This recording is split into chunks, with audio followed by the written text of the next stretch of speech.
하나님 말씀은 로마서입니다. 로마서 신약성경 사도행전 다음에 있는 로마서 1장 1절 말씀부터 말씀 보도록 하겠습니다. 그리스도 예수님의 종 바울은 사도로 부르심을 받아 하나님의 복음을 위하여 따로 세우심을 받았다. 이 복음은 하나님께서 선지자들을 통하여 성경에 미리 약속하신 것으로 그분의 아들에 관한 것이니 육신으로는 다윗의 자손으로 나셨고 성결의 영으로는 죽은 자들 가운데서 부활하여 권능 가운데 하나님의 아들로 선포되셨으니 곧 우리 주 예수 그리스도이시다. 그분으로 인하여 우리가 은혜의 사도의 직분을 받았으니 은혜와 사도의 직분을 받았으니 이는 그분의 이름을 위하여 모든 이방인 중에서 믿어 순종하게 하려는 것이다. 그랬습니다. 네, 로마서 이렇게 시작하게 되었습니다. 로마서는 이제 16장까지 있죠. 16장까지 있는데 지금 뭐 1장에서는 인사, 문안 인사와 곁들여서 근데 로마서는 그 성경 가운데서도 이 하나님의 구원, 하나님께서 하나님의 택한 백성을 구원하신다는 죄인을 그리스도의 보혈로 씻어서 깨끗하게 의롭게 칭의죠. 칭의 그리고 구원해내시는 하나님의 큰 영광 가운데 두시고 영생을 선물로 주시고 내세를 소망하게 하시는 내용이 15장까지 거의 기록되어져 있다고 봐야 됩니다. 그리고 마지막에 성도는 어떻게 살아야 되는지 마지막 부분에 또 구원받은 성도가 어떻게 세상에서 이 현실 세계에서 믿음으로 살아가느냐에 대한 문제도 말하고 있습니다. 그래서 이것을 이제 신학적으로는 구원론이라고 그래요. 구원론. 그래서 로마서는 구원론의 결정판입니다. 그 성도의 구원을 아주 그 서사적으로 서정적으로 이렇게 기록해 놓으시고 이 그 로마서는 주후 약 한 58년경 58년경에 기록되어진 하나님의 말씀으로 보고 있습니다. 특별히 고린도에서 사도 바울이 3차 전도 여행의 마지막 여정이 고린도에서 끝나거든요. 이제 16장에 가면 사랑하는 하나님의 성도 여집사인데요. 베베라고 하는 여집사를 고린도의 그 항구에서 항구 이름도 나와 있어요. 항구에서 이제 로마로 보내요. 그래서 사랑하는 베베를 추천하는데 이 베베가 이 성경을 가지고 로마에 있는 성도 겐그리아라고 하는 항구를 통해서 그 참 여집사인데요. 베베라고 하는 좋은 여집사를 통해서 로마에 있는 성도들에게 이 로마서를 이제 보내죠. 원래 성경 그 이름은 로마에 있는 성도들에게라고 하는 뜻이에요. 그래서 이제 우리는 로마서라고 이렇게 그러죠.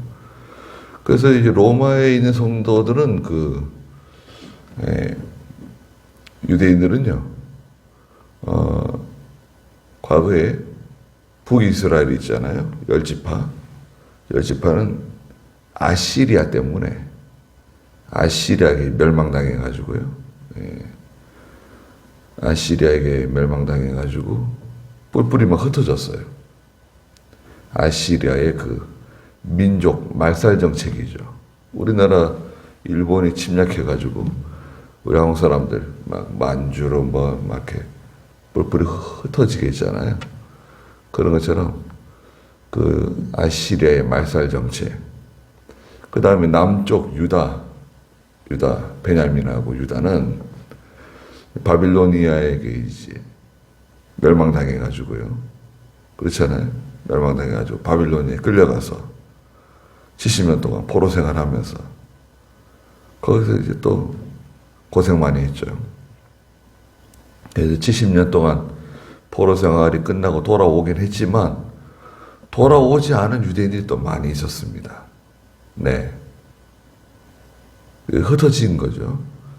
흩어져 있는 하나님의 성도들이 생긴 거예요. 하나님의 백성들이 생겼어요. 그리고 로마에도 마찬가지입니다.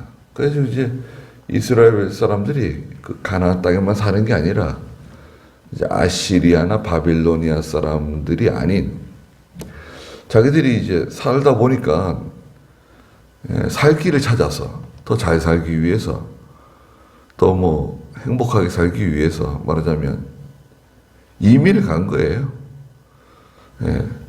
뭐 세계 곳곳으로 막 흩어지기 시작하는 거예요, 사람들이.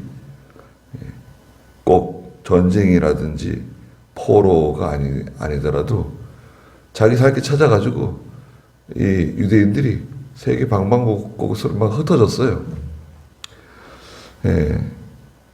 그리고 이 사람들이요, 절기를 지키러 옵니다.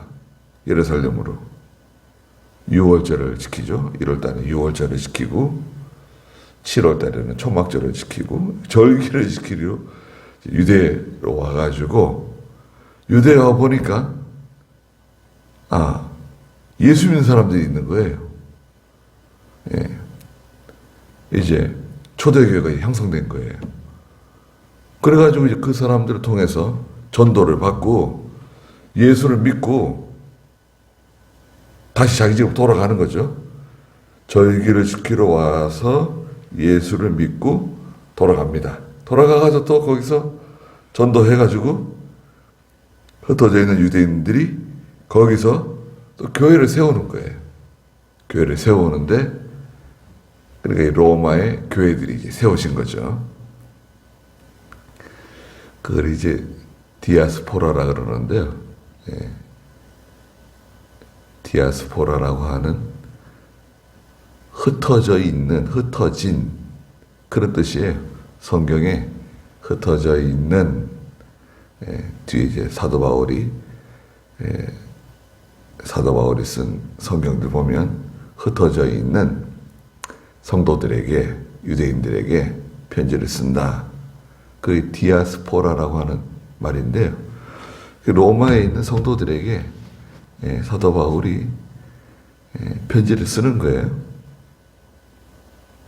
그래서 여기 1장에서는 인사도 있지만 하여튼 로마서는 구구절절 참 그 내용이 다 귀합니다. 너무 귀하기 때문에 참 너무 진지하고 흥미로운 참 하나님의 말씀입니다. 그래서 로마서를 참 하고 싶었었는데 너무 잘 됐습니다. 여기 1절에 보시면 그리스도 예수님의 종 바울은 사도로 부르심을 받아 그랬죠? 네. 그리스도 예수님의 종이다. 종이라고 하는 것은 특징이 세 가지 있다 그랬죠. 여러 가지가 있지만 특별히 종은 누구를 위해서 일하는 사람입니까? 종은 주인을 위해서 일하는 사람입니다. 자기를 위해서 일하는 사람이 아닙니다. 하나님께서 모세를 부르셔가지고 모세야 내 발에 신을 벗어라. 신을 벗는 것은 종이 된다는 의미가 있다 그랬죠. 죄를 벗어버린다 라는 의미도 있고, 네. 그래서 하나님의 종, 예수 그리스도의 종은 또 자기 주권이 없어요. 자기 주권이라고 하는 것은 자기 뜻대로 할 수 있는 게 아무것도 없습니다. 주인의 뜻대로 살아가는 사람이 종입니다. 피곤하다고, 힘들다고, 아프다고, 형편이 안 된다고, 시간이 없다고 말할 수가 없어요. 왜? 종이잖아요. 종은 자기 입장을 얘기할 수가 없어요. 주인이 이거 하라 그러면 이거 하고, 저거 하라면 저거 하고, 가서 좀 쉬어라 그러면 쉬고. 종은 자기 주권이 없는, 또 종은 소유권도 없죠.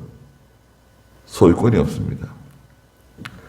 자기 생명에 관해서, 또 자기 재산에 관해서 소유권도 없습니다. 그래서 종이 예수 그리스도의 종, 그 당시에 종이 있었잖아요. 사람을 사고 파는 노예 시장이 있었습니다. 그 노예, 돈 주고 사람을 사고 팔기도 하고, 그 노예의 형편. 나는 예수님의 노예이다. 그리스도의 종이다. 사도로 부르심을 받아. 사도. 자, 여기 사도가 중요한데요. 사도는 정확하게 12명의 사도죠. 예수님께서 직접 불러서 세운 사람들입니다. 예수님의 제자, 그럼 12제자도 있고 70명의 제자들도 있고 또 많은 사람이 제자들이 있죠. 제자와 사도는 완전히 다릅니다. 사도는 기둥 같은 사람들이에요. 그래서 이제 계시록에 가면 하늘에서부터 내려오는 새 예루살렘 성이 있는데, 새 예루살렘 성 기둥이 모두 몇 개죠? 12개예요. 네 면이 정사각형의 가로, 세로, 높이가 똑같은 어마어마하게 큰 성이 내려오는데, 그 성 이름이 새 예루살렘 성인데 기둥은 12개고 그 기둥 밑받침이 있는데 그 밑받침에는 다 보석들인데 사도들의 이름이 기록되어져 있죠. 그리고 예수님의 보호자 옆에 12보좌, 24보좌가 있죠. 24보좌. 24보좌인데 거기에는 구약을 대표하는 12사람, 신약을 대표하는 12사람. 그래서 24보좌가 예수님의 보좌를 둘러싸고 있죠. 24보좌가 둘러싸고 있다. 그래서 12사도는 굉장한 그 대표성을 갖고 있는 거죠. 그런데 유감스럽게도 예수님 12사도, 베드로, 요한, 야고보 시작해가지고 12명이 있는데 그 중에 한 명인 가룟 유다가 예수님을 배반하고 팔아먹고 스스로 목숨을 끊었죠. 그래서 가룟 유다는 예수님의 사도의 명부에서 제명돼요. 빠져요. 그래서 그 12사도의 자리를 일시적으로 보충하죠. 사도행전에 보면 1장과 2장에서 항상 우리와 같이 다니던 사람들 중에 예수님의 고난, 십자가와 부활까지 다 동참한 성도들 중에 한 사람을 뽑았는데 누굴 뽑았죠? 마띠아를 뽑아가지고 이제 그 그 빈자리를 채웠어요. 근데 그건 임시로 채운 거예요, 임시로. 사람들이 뽑은 거예요. 사람들이 뽑아가지고 추천에 의해서 선택을 해가지고 마띠아라는 사람 뽑아서 그 사도의 직분을 임시로 보충한 거예요. 임시로 보충하고, 그러나 정식 그 가룟 유다의 자리를 차지한 사람은 바로 교회와 성도들을 핍박하던 사울이라고 불리던 사도 바울이 이제 그 자리를 차지하게 되죠. 사도로 부르심을 받았다. 그래서 이제 예수님께서 직접 부르심을 받은 거예요. 사울아, 사울아, 네가 왜 나를 핍박하느냐? 누구십니까? 나는 네가 핍박하는 예수다. 내가 너를 이방인의 사도로 불렀다. 이제 임명을 하시죠.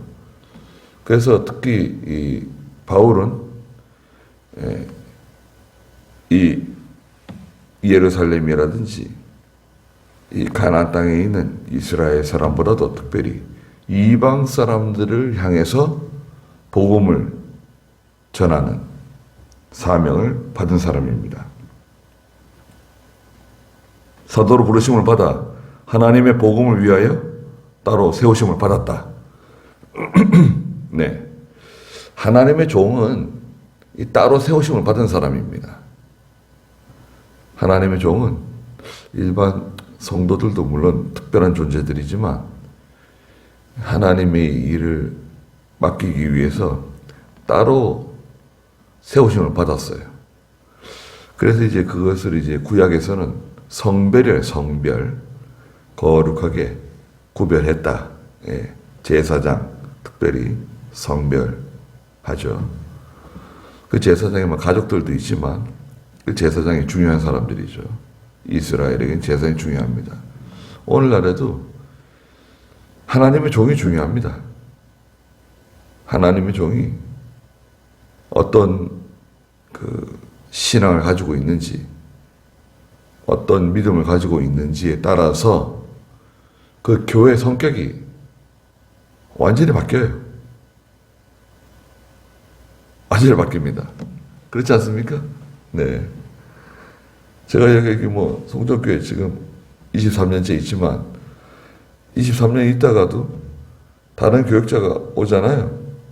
그러면 채 1년도 안 돼가지고 이 교회의 그 분위기가 바뀔 수 있습니다. 이 굵은 줄기는 잘 바뀌지 않더라도 이 분위기가 바뀝니다. 그 교역자의 그 성품이라든지 인격이라든지 그 사람의 어떤 믿음의 성질에 따라서 교회가 바뀌어요.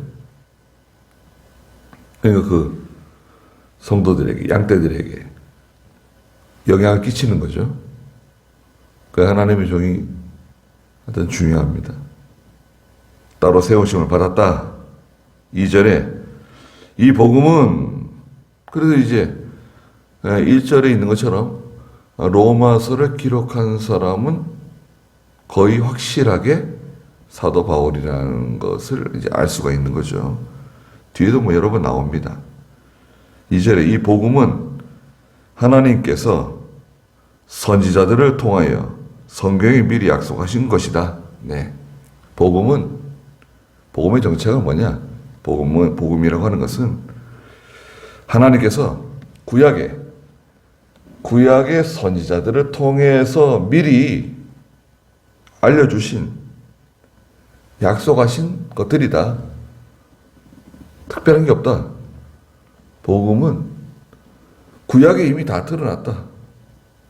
구약에 우리가 첫 복음이라고 하는 게 어디 있습니까? 창세기 1장에 뱀은 그 여자의 아들의 발꿈치를 물 것이고 나오잖아요. 그리고 뱀의 머리를 상하게 할 것이다. 장차 그리스도께서 오셔서 마귀의 권세를 다 깨뜨리시고 또 마귀는 예수 그리스도를 십자가에 못 박히도록 그 죄의 책임을 지고 십자가에 못 박는 데까지 가죠. 그 마귀가 이긴 줄 알았지만 예수님께서 부활하시고 승천하심으로 마귀와 사망과 어둠의 권세를 다 멸하시는 거죠. 그래서 복음은 구약에부터 내려오는 거예요. 모세, 나와 같은 선지자를 세울 것이다. 모세, 요셉, 노아를 통해서 구원받는 하나님의 백성을 구원해 내신다는 거. 구약에 이사야, 예레미야 계속해서 그 에스겔 모든 선지자를 통해서 다 다윗 시편을 통해서 장차 오실 메시아 그리스도에 대해서 계속해서 일관되게 전해주고 있었죠. 그 복음의 주인공이 누굽니까? 그리스도 메시아죠. 예수님이시죠. 그분이 오신 거죠. 오셨고 십자가에 달려 돌아가셨다가 부활하셨고 모든 성도들이 보는 가운데서 공중으로 들려 승천하셨잖아요. 그겁니다. 3절에 그분의 아들에 관한 것이니 그분의 아들, 하나님의 아들에 관한 것이다. 육신으로 말하면 다윗의 자손이다. 그렇죠. 유다 지파. 유다는 몇째 아들입니까? 야곱의 넷째 아들이죠. 루벤 지파, 시몬 지파, 레위 지파, 유다 지파.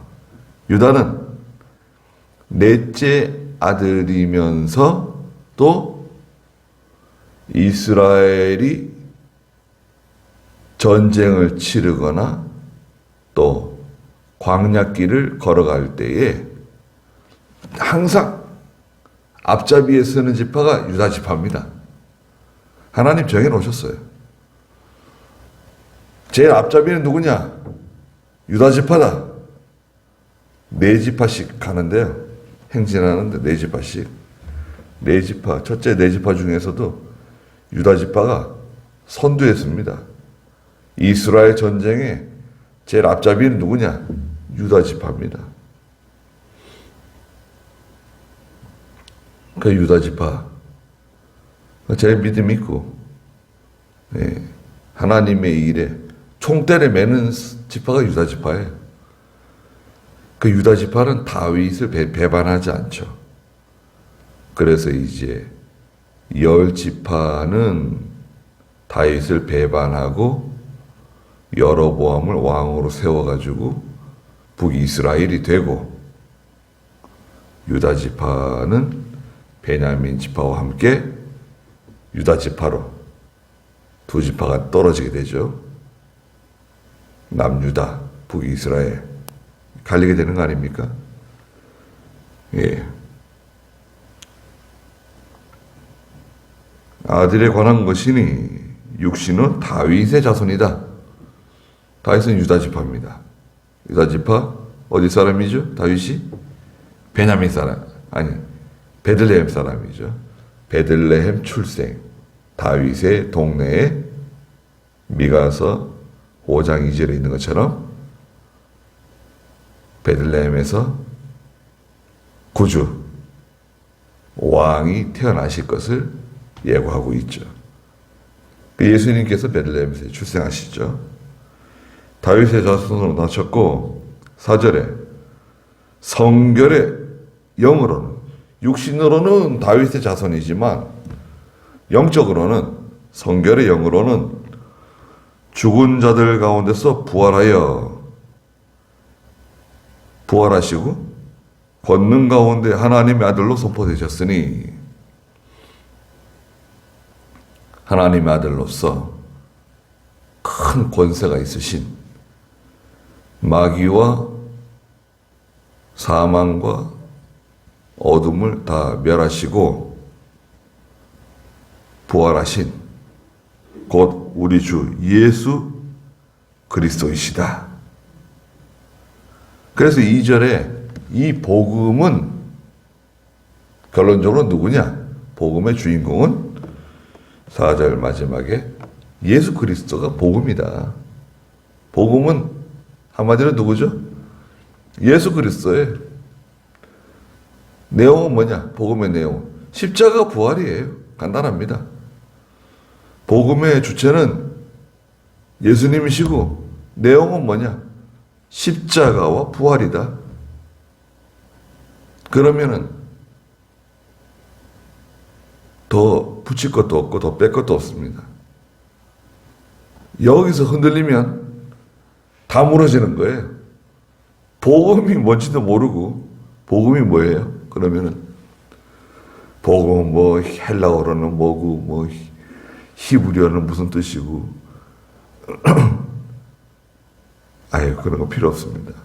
복음은 로마서에 정확하게 기록해 있잖아요. 예수 그리스도다. 내용은 십자가 부활이다.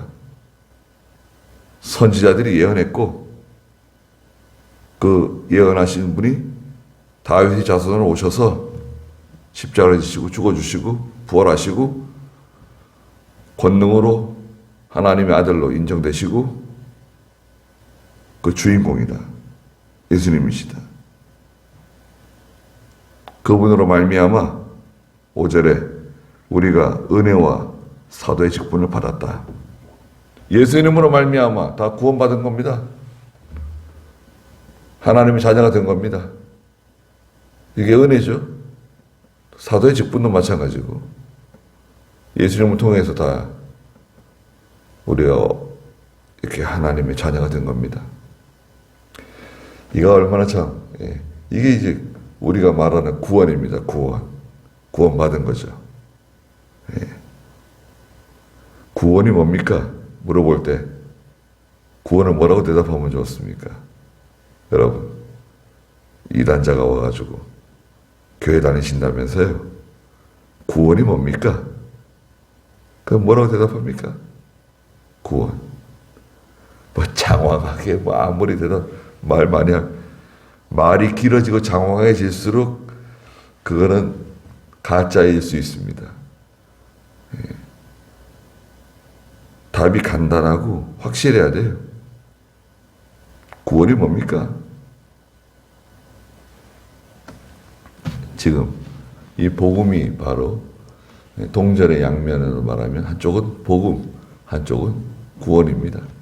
같은 내용이에요. 하나님 우리에게 베푸신 은혜, 구원의 은혜입니다. 기도하겠습니다. 거룩하신 하나님, 주께서 저희들에게 이런 귀한 생명의 복음을 전해주시고 하나님의 작정된 예정된 구원을 예수 그리스도로 말미암아 저희들에게 베풀어 주신 은혜와 사랑을 감사드립니다. 마땅히 멸망받아야 마땅한 저희들을 이런 큰 은혜를 베풀어 주셨사오니 눈물로 갚을 수 없고 저희의 몸과 마음과 정성과 생명을 다해서 주를 위해 충성하는 저희가 되게 해주시고 주께서 저희들에게 맡기신 모든 일을 잘 감당하는 믿음을 지켜나가는 저희 구원을 잘 이루어 나가는 저희가 될 수 있도록 도와주시옵소서. 또 오늘도 귀한 하루를 허락해 주신 하나님 감사합니다. 하나님께서 저희들을 인도해 주시고 저희들을 보호하여 주시옵소서. 예수님의 이름으로 기도드리옵나이다. 아멘.